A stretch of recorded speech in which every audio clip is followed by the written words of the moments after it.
Rarement la lecture de quelques lignes n'aura eu autant d'impact dans la vie de Nihad Siddig.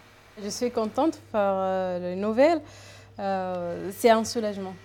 La ministre de l'Enseignement supérieur vient d'annoncer que la hausse des frais d'inscription à l'université ne concernera pas les doctorants étrangers.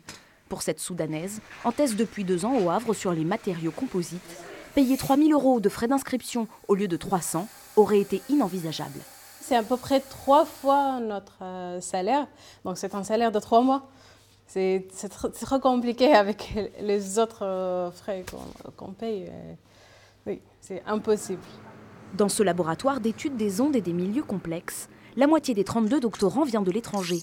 Un vivier de chercheurs que l'Université du Havre doit continuer à attirer. Ils permettent entre autres d'obtenir des financements grâce à leurs travaux. Ces jeunes chercheurs qui apportent le potentiel et de publication et de travaux de laboratoire, parce que les chercheurs seniors souvent sont bien plus missionnés ou chargés sur l'obtention de projets, et donc ils ont besoin de ce potentiel de recherche. Jusqu'à l'annonce de la ministre, le responsable de ce laboratoire était inquiet.